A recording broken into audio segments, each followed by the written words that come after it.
우리 함께 따라하겠습니다. 건너와 우리를 도우라. 건너와 우리를 도우라. 우리나라 속담에 처서가 지나면 모기도 입이 삐뚤어진다라는 말이 있습니다. 더위가 사라진다는 이야기죠. 올여름은 더위가 그친다는 이 처서의 의미가 무색하게 유난히도 더웠던 여름입니다. 그런 더위도 계절 앞에 장사 없듯이 이제 9월에 시원한 바람에 밀려가고 있습니다. 올여름 참 많은 사역들이 우리 교회 안팎으로 있었습니다. 참 많은 은혜로운 이야기들을 우리 교회에 담아주셨는데 그 여러 추억과 이야기들이 이제 우리에게 믿음의 열매로 맺어졌으면 좋겠습니다. 상쾌한 가을 바람과 함께 우리 모두의 신앙이 더욱더 깊어지는 은혜가 있기를 주님의 이름으로 축복합니다. 이번 주일부터 그동안 멈추었던 사도행전 말씀 그 뒷이야기를 함께 다시 시작하려고 합니다. 사도행전 말씀 시즌2라고 볼 수 있겠죠. 사도행전은 초대교회가 처음으로 형성되는 과정을 보여주는 신학의 역사서입니다. 그러다 보니 초기 기독교회가 어떻게 세워졌고 또 어떻게 선교를 했고 선교란 무엇인가를 잘 보여주는 이야기이기도 해요.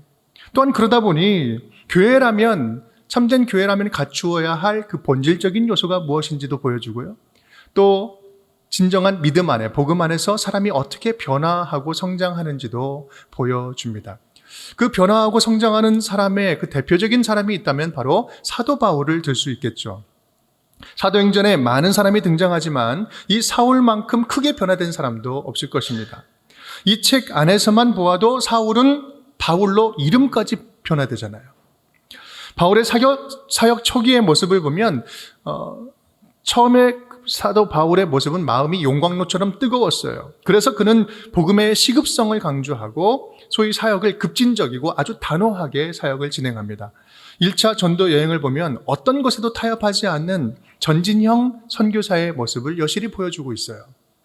그런데 그런 바울의 모습은 2차 전도 여행이 시작되면서 문제로 발생됩니다. 오늘 본문 바로 앞에 등장하는 사도행전 15장 이야기는 선교팀의 이 요한 마가 1차 전도 여행 때 함께 갔다가 도망쳤던 그 마가를 선교팀에 합류시키냐 안 시키냐 그 문제를 가지고 바나바와 심하게 다투게 되죠. 그리고 급기야는 사역을 함께 못하겠다 해서 갈라집니다. 공동체가 나눠지게 된 거죠. 소위 분열의 이야기입니다. 우리가 듣기에 굉장히 불편한 이야기예요.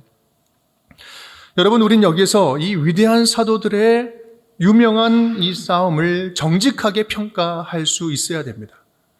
누가 뭐래도 이 싸움은 정당화될 수 없는 잘못된 모습이에요. 혹자는 그들이 갈라져서 오히려 2배로 선교하니까 더 잘된 거 아니냐라고 긍정적으로 보기도 하는데 여러분, 이것은요 교회의 분열과 다툼을 정당화할 수 있는 위험한 해석입니다.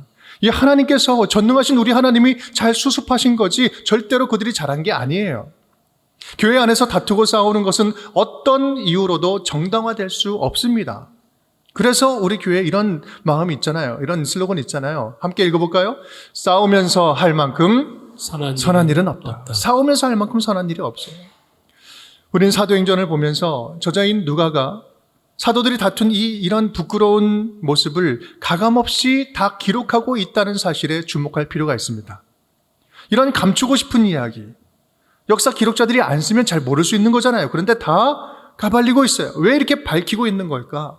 그것은 이러한 위대한 사도들에게도 이러한 연약함과 위험성이 얼마든지 존재하고 있었고 또한 동시에 그러한 불완전한 그들은 계속해서 성장하고 변화하고 자라고 있었다라는 사실을 보여주는 그런 교훈이 담겨 있다라는 것입니다.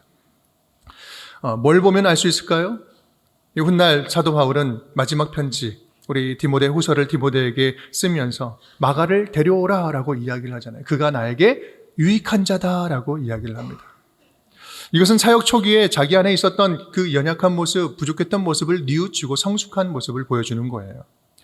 우리도 처음부터 잘하고 처음부터 성숙하고 처음부터 완벽한 성도, 완벽한 목사, 완벽한 선교사가 어디 있겠어요? 그런 사역자 없습니다. 우리는 다 실수투성이에요. 다 부족해요. 하지만 공동체 안에서 서로 참아주고 기다려주고 도와주면서 함께 다듬어지고 자라고 성장하는 거 아니겠어요? 앞으로 우리가 함께 나눌 이 말씀, 주일의 말씀을 통해서 사도행전 말씀을 보면서 저와 여러분의 믿음도 우리 이 가을에 계속해서 함께 자라고 변화하고 성장할 수 있기를 주님의 이름으로 축복합니다. 오늘 에피소드는 본격적으로 2차 전도 여행이 시작되는 바로 시작 지점에 있는 이야기예요. 바나바와 헤어진 바울은 실라와 함께 육로로 선교 여정을 떠납니다. 16장 1절 말씀 제가 읽을게요. 바울이 더베와 루스드라에도 이름에 거기 디모데라 하는 제자가 있으니. 지금 이제 가서 어디로 갔다고요? 더베와 루스드라로 갔다. 육로로 해서 올라가요.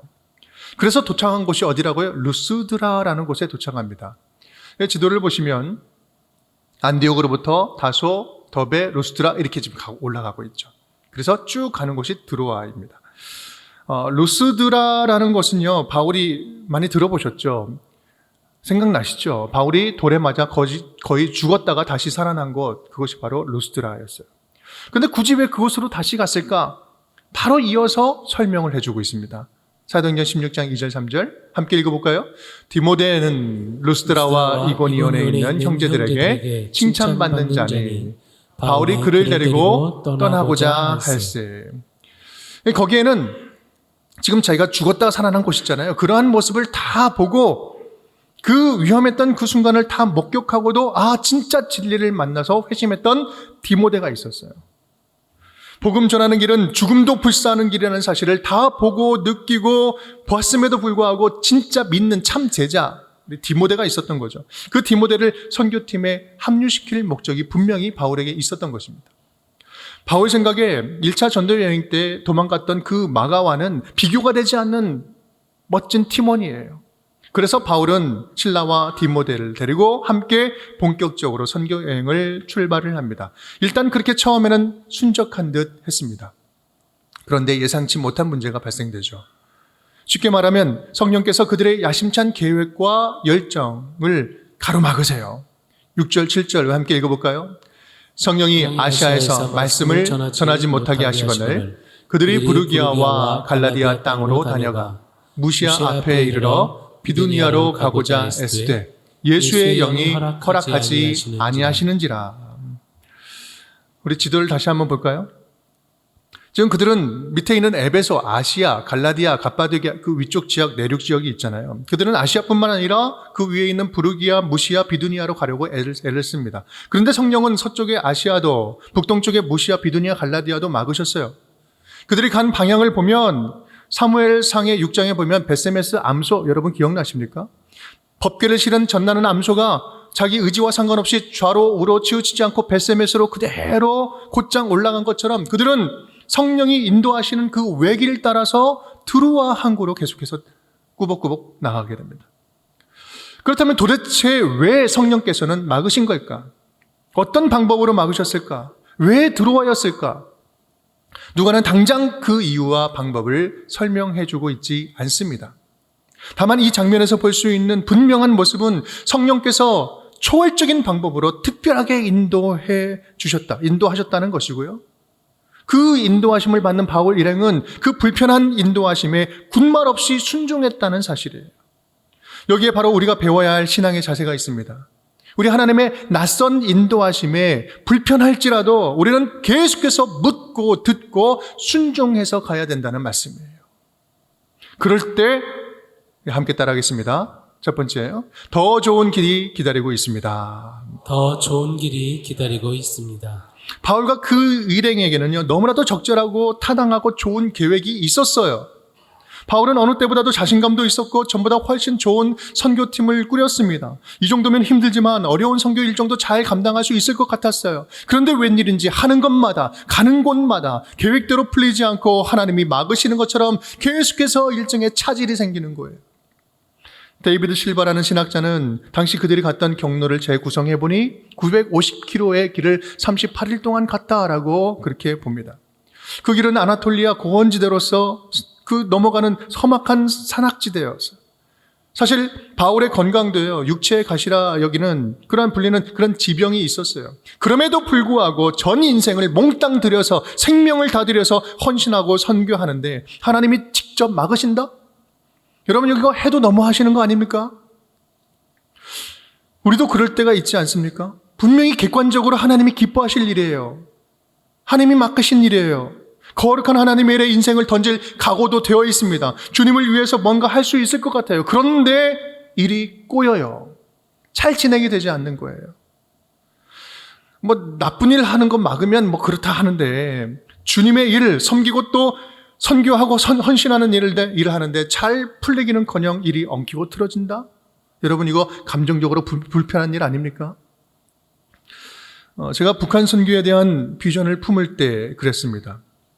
제가 미국에서 비전을 위해서 기도할 때 하나님께서 북한에 대한 뜨거운 마음을 저에게 담아주셨어요. 저는 그때 북한 현지에 들어가서 살면서 하나님 나라 세우는 꿈을 꿨어요. 지금 생각하면 참 용기만 충천했던 그런 생각인 것 같아요. 그런데 마음만큼은 순수했고 그 일을 위해서 기도하면서 준비하기 시작했습니다. 여러분 한번 생각해 보십시오. 나를 위해서 살겠다는 것이 아니라 주님 나라 위해서 선교하면서 인생을 던져보겠다고 하는데 여러분 이 정도면 하나님도 좀 이런 헌신 받아줘야 되는 거 아니겠어요? 그렇게 길을 구하고 찾고 하다 보니 LA에서 북한 선교 아카데미를 섬길 수 있는 그런 추천도 받게 되고 신생 NGO 단체 총무로 섬길 기회도 주어졌습니다. 그런데 그 즈음에 진행되는 모든 일들이 약속이나 한 것처럼 이상하게 틀어지고 막히기 시작하는 거예요. 계획도 틀어지고 스케줄도 틀어지고 만남도 결렬되고 신문 문제로 막히고 마치 누군가 의도적으로 일을 비튼다고 느낄 정도로 되는 일이 한 개도 없는 거예요. 그때부터 저는 이제 이민교회에 남아 섬기면서 광야 같은 시간을 보내게 되었습니다. 여러분 그 정도 비장한 각오를 했으면 뭐 여러 가지 지금 진행되는 일들 가운데 하나 정도는 좀 허락 들어주실 만하지 않겠어요? 근데 우리 주님의 생각은 달랐던 모양입니다. 그때 이후로 저는 하나님의 일이라고 해서 하나님의 일은 내가 하고 싶다고 내 마음대로 할 수 있는 게 절대 아니구나. 내 입장에서 나는 헌신하겠다. 그렇게 떠든다고 해서 될 수 있는 것이 아니구나. 절실히 깨달았습니다. 그 이후로 저는 북한 선교에 대한 비전과 마음은 입은 닫았습니다. 최근까지 닫았어요. 여러분 몇 년이 지나고 나서 몇 년이 지나고 나서 한국에 나오게 되고 광성교회를 섬기면서 파주로 이제 분립되어서 나오게 되었는데 와 보니까 파주가 북한이 보이는 가장 가까운 곳이더라고요. 북한 땅은 아닌데 북한 땅 가까운 곳으로 왔습니다. 또 한국에 나온 2016년 제가 12월 달에 나왔는데 16년 이후로 미국을 통한 북한 선교의 길은 다 막혔어요.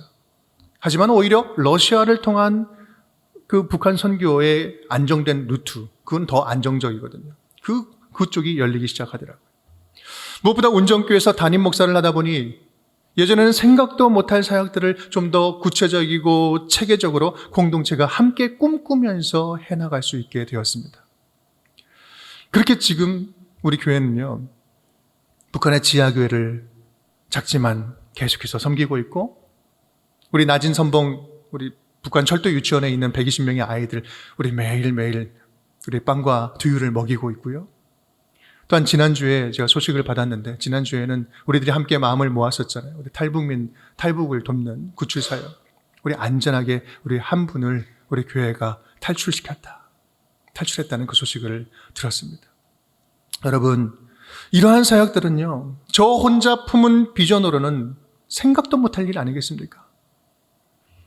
이번에 북한이 바로 코앞에 보이는 단동과 도문을 가면서 저는 개인적으로 참으로 많은 감정을 느꼈습니다. 감회가 새로웠죠. 제게 주신 북한에 대한 비전이 다시 생각나면서 그렇다. 선교는 내 시간표에 하나님을 맞추는 것이 아니라 하나님의 시간표에 나를 맞추는 것이 바로 거기서부터 선교가 시작되는 것이구나.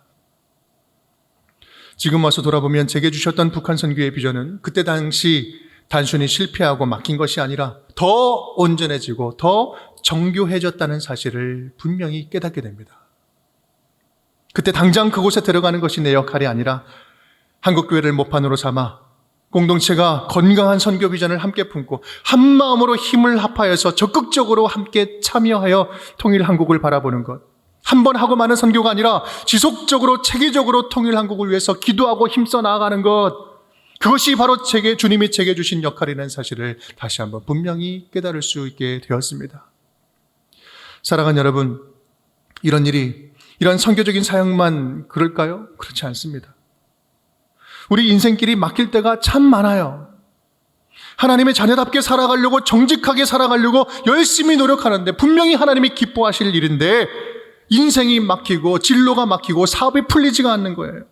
열심히 하는데 오히려 오해받고요. 착한 일 해도 밑빠진 독에 물 붓는 것처럼 계속해서 손해보는 것 같고요. 열심히 돕고 섬겼는데 오히려 돌아오는 것은 이용당하고 상처받고, 아무리 좋은 일해도 아무도 알아주지 않는 것 같아서 지쳐버려요. 이번에 우리 중국에서 만난 탈북자 리더 분이 계셨는데, 그분이 하는 말씀이, 이제 탈북하신 분들 먹여주고 입혀주고 다 살려주고 했더니 나중에 갈 때 집에 있는 거 다 훔쳐서 도망가는 거예요. 그러면서 하시는 말씀이에요. 오죽 없이 살았으면 그랬을까요? 여러분, 이런 일 당하면요, 목사도 선교사도 아무리 믿음 좋은 성도도 낙심에 빠질 수 있어요. 마음이 차가워지면서 다 포기해버리고 싶은 마음 왜 안 생기겠어요? 하지만 여러분, 이런 일이 찾아올 때 우리 반드시 꼭 기억할 수 있기를 바랍니다. 그렇게 주님이 확실하게 비트시는 바로 그때가 하나님께서 더 분명하고 선명하게 내가 생각한 것보다 훨씬 더 좋은 길로 인도하시는 순간이라는 사실을 꼭 기억할 수 있기를 바랍니다. 오늘 바울 일행이 그랬습니다. 다음 시간에 보겠지만 이후의 여정을 보면 마치 기다렸다는 듯이 성령께서 그들을 아주 강력하게 빌립보로 인도해 가십니다. 250km가 되는 백길을 이틀 만에 건너게 하시고요. 빌립보에 가서는 옥감장사 루디아를 만나서 그곳에 유럽의 첫 교회를 세우게 됩니다.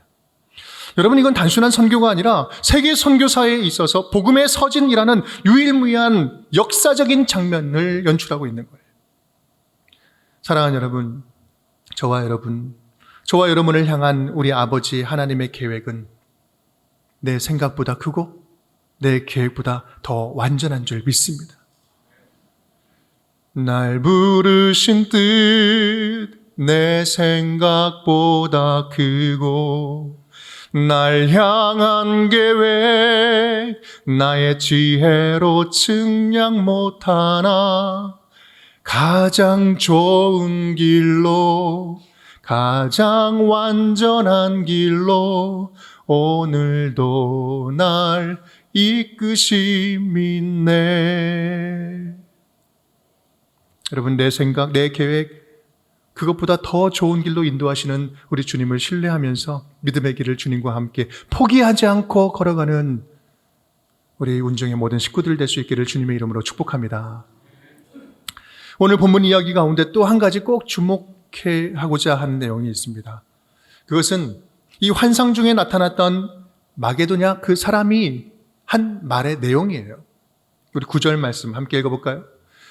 밤의 환상이 바울에게 보이니 마게도냐 사람 하나가 서서 그에게 청하여 이르되 마게도냐로 건너와서 우리를 도우라 하거늘. 우리 함께 읽어볼까요? 두 번째입니다. 지금이라도 건너가 도울 자가 많습니다. 지금이라도 건너가 도울 자가 많습니다. 생각해보면 이 바울 일행이 가려 했던 아시아, 비두니아, 무시아도 복음이 필요한 곳이었어요. 지금 복음 필요하지 않은 곳이 어디 있겠어요? 그들은 어쩌면 너무 당연하게 자신들에게 익숙한 문화와 언어가 있는 곳, 아시아, 갈라디아, 내륙부터 전도하는 것이 더 효과적이라고 생각했을 것입니다. 무엇보다 아시아 그 지역은요, 그 지역의 대표 도시가 있는데 에베소라는 곳이었어요. 훗날 가게 되죠. 그 에베소는 당시 무역과 교통의 중심지여서 이 선교의 거점지로 삼기에는 아주 우선순위, 안성맞춤이었던 곳이었어요.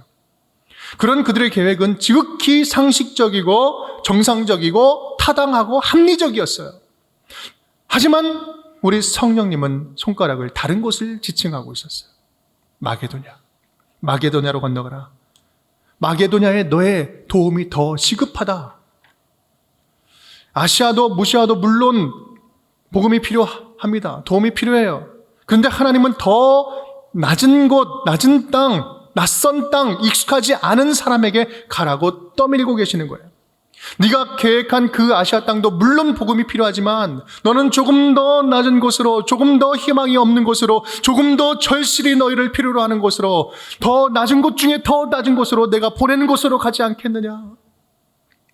더 낮은 곳이 기다리고 있는 거예요. 우리 예수 그리스도도 우리에게 찾아오셨습니다. 그럼 낮은 곳으로 오셨죠. 근데 더 낮아지고 더 낮아지고 죽기까지 낮아지시고 그럴 때 그곳에서 부활 승리하신 거 아니겠습니까? 물론 내 주변에도 도움이 필요한 사람들 많다. 그런데 지금 내 귀에는 더 시급하게 울부짖고 신음하는 자들의 소리가 들린다. 그곳에 네가 갈 수 없겠느냐? 사역은 네가 열심히 하지만 사역 배치는 내가 하는 거 아니야? 너희가 좀 더 용기를 내야만 갈 수 있는 더 낮은 영적 불모지가 있다. 너희 도움이 절실히 필요한 곳이 내 눈에 밟힌다. 나는 네가 거기를 먼저 갔으면 좋겠다. 그렇습니다. 어쩌면 하나님께서 환상까지 보여주면서 인도하시는 걸 보면 하나님이 보시기에 마게도냐가 그때 더 가장 시급하게 도움이 필요했던 곳이 아니었겠어요? 하나님 보시기에 복음이 지금 급하게 필요했던 곳, 더 낮은 곳이 아니었을까? 저에게 이번 중국 비전 트립은 더 낮은 곳을 느끼게 하는 기회가 되었습니다. 그런 시간이었어요. 낮은 곳 중에서도 더 낮은 곳, 이 북한이라는 영적인 지대를 본 곳이죠. 단동 철교, 우리 의주가 바로 앞에 보이는 단동, 그 지역에 철교가 끊어져 있는데 그 끊어진 다리를 보면서 그 건너편에 건너와 우리를 도와주십시오. 건너와서 우리를 도와주십시오. 누군가 외치는 그런 영적인 절규가 느껴지는 것 같았어요. 물론 우리가 선교할 건도 많고 복음이 필요한 땅도 세상에는 참 많습니다. 이 세상에 하나님이 없는 땅, 복음이 없는 모든 땅은 다 낮은 땅이지요. 그런데 그런 땅들 가운데서도 더 낮고 낮아서 아무 물이나 시궁창처럼 들이고 고이고 침범하는 비참한 땅이 지금의 북한이 아니겠는가라는 생각이 들었어요. 그것을 느끼게 하는 사건이 얼마 전에 있지 않았습니까? 올해 7월, 8월 달 엄청난 홍수가 내려서 그 지대, 그 일대 모든 땅을 다 침범하고 다 집어삼켜버렸어요. 그리고 바로 그 인근 지역 중국 땅은 멀쩡히 버텼는데 북한은 속수무책으로 그 낮음을 감당 못해서 죽음의 땅이 다 되어버렸습니다. 배 타고 그곳 흔적을 보는데 정말 비참한 거예요. 너무 비참한 거예요. 이 홍수 피해가 이 낮고 낮음을 상징처럼 보여주는 것 같았습니다. 여러분, 더 낮을 곳이 없을 만큼 낮은 곳을 바라보시는 우리 아버지 하나님의 마음은 어떠셨을까? 우리 중국 연길에 가서 우리가 매주일마다 함께 기도하는 우리 이 권사님, 이정신 권사님을 직접 만났습니다. 007 작전하는 것처럼 커튼 닫히고 큰 소리 내지 않고 문 걸어 잠그고 선교사님이 하는 카페에 가서 함께 우리가 목숨 걸고 만났습니다. 이 만나는 순간 얼마나 서로 눈물로 부둥켜 안고 끌어안고 그렇게 울었는지 모릅니다. 이 고문의 흔적으로 뒤틀어진 오른팔을 보면서 마음이 울컥했고요. 온몸의 통증을 참아가면서 그 진통제 없이는 살 수 없는 그 통증을 참아가면서 우리 청교팀이 온다고 하니까 손수 북한식 음식, 우리 깻잎밥을 다 만들어 주셨어요. 우리가 음식을 그냥 먹을 수 있었겠습니까? 눈물을 반참 삼아서 같이 먹었어요. 목사님, 북한에 있는 우리 아이들 너무나 보고 싶어요. 내가 이렇게 보고 싶어 하는 것도 죄가 되나요? 가슴에 움켜쥐는 우리 권사님의 통곡에 모두가 함께 울었습니다. 지금 이 순간에도 고통 중에 있는 북한 사람들 이야기를 들으면서 나의 이 배부른 호흡도 너무나 부끄러워지는 거예요.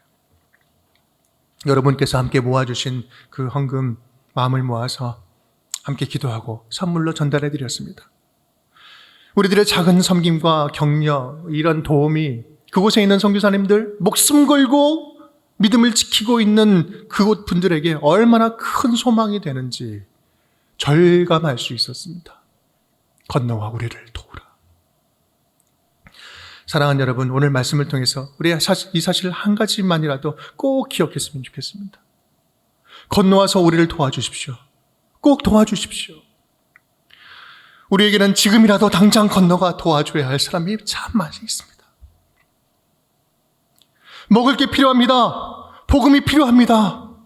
위로가 필요합니다. 사랑이 필요합니다. 예수가 필요합니다. 우리가 살아가는 지금 이 세상에는 지금도 우리가 알지 못하는 낮은 곳에서 하나님께 애원하면서 살려달라고 기도하는 자녀들이 너무나도 많이 있습니다. 그런 기도를 지금 듣고 계시는 우리 아버지 하나님의 마음은 어떠실까? 여러분, 우리는 아둥바둥 지금 우리끼리 싸울 겨를이 없어요. 서로 시기 질투하면서 미워하면서 에너지 소모하는 건 우리에게 사치입니다. 더 갖지 못해서, 더 높아지지 못해서 낙심하고 좌절하는 것은요, 우리 주변의 낮은 곳을 생각하면 어쩌면 너무나도 배부른 이야기 아닙니까? 하나님의 마음을 알고 낮은 자의 눈물을 알면 지금 우리가 할 일은요, 너무나 많이 있어요. 이 땅을 위로하고 치유하고 회복시키시는, 평균케 하시는 하나님이 하시는 방법은 딱 하나입니다. 그것은 조금이라도 높은 곳에 있는 당신의 자녀들을 낮은 곳으로 보내시는 거예요. 사랑을 흘려보내는 거예요. 1cm, 1mm만이라도 저들보다 높이 있다면, 아파하고 슬퍼하고 굶주린 자들보다 1cm만이라도 높이 있다면 그들에게 흘려보내는 것, 저들에게 흘러가게 하는 것, 그것이 바로 하나님의 방법인 것입니다. 사랑하는 여러분, 흐르는 샘물은 마르지 않습니다. 마르지 않는 샘물은 흘러 강물이 되고, 강물이 적셔지는 곳곳마다 죽었던 생명이 되살아납니다. 물은 1cm만이라도 1mm만이라도 높은 곳에서 낮은 곳으로 흘러가는 것이 자연의 이치예요. 여러분, 우리도 복음을 먼저 들은 자로서 그렇게 흘러가야 되는 거 아니겠습니까? 아무리 없다 해도 우리보다 더 낮은 곳에 있는 자들이 있다면 우리의 마음을 조금씩 그곳을 향하여 흘려보내야 되는 거 아니겠어요? 마게도냐인의 요청을 들은 사도 바울과 그 일행들은 이렇게 마음을 모읍니다. 우리 10절 말씀 함께 읽겠습니다. 이는 하나님이 저 사람들에게 복음을 전하라고 우리를 부르신 줄로 인정함이라. 더 낮아질 수 없는 낮은 곳에서 지금도 아버지께 간절히 기도하는 자들의 기도가 있습니다. 그들이 북한 동포일 수도 있고요, 지금 우리 곁에서 눈물 흘리고 있는 가난한 이웃일 수도 있습니다. 지금 우리의 관심과 사랑에 목마른 우리들의 자녀일 수도 있어요. 다만 바라기는 아버지 마음이 머무는 그 낮은 곳들에 저와 여러분의 마음이, 우리 운정교회가 바로 그곳에 흘러갔으면 좋겠습니다. 더 적극적으로 흘러갈 수 있기를 간절히 바랍니다. 낮은 곳에서부터 다시 일으키시는 하나님 나라의 기쁨을, 그 비밀 같은 축복을 우리 운정교회 모든 성도들에게 가득 부어주실 줄을 믿습니다. 그렇게 아버지 사랑의 손과 발이 되어서 적극적으로 흘러가 가는 곳곳마다 하나님 나라 세우는 귀한 주님의 자녀들이 될 수 있기를 주님의 이름으로 축복합니다.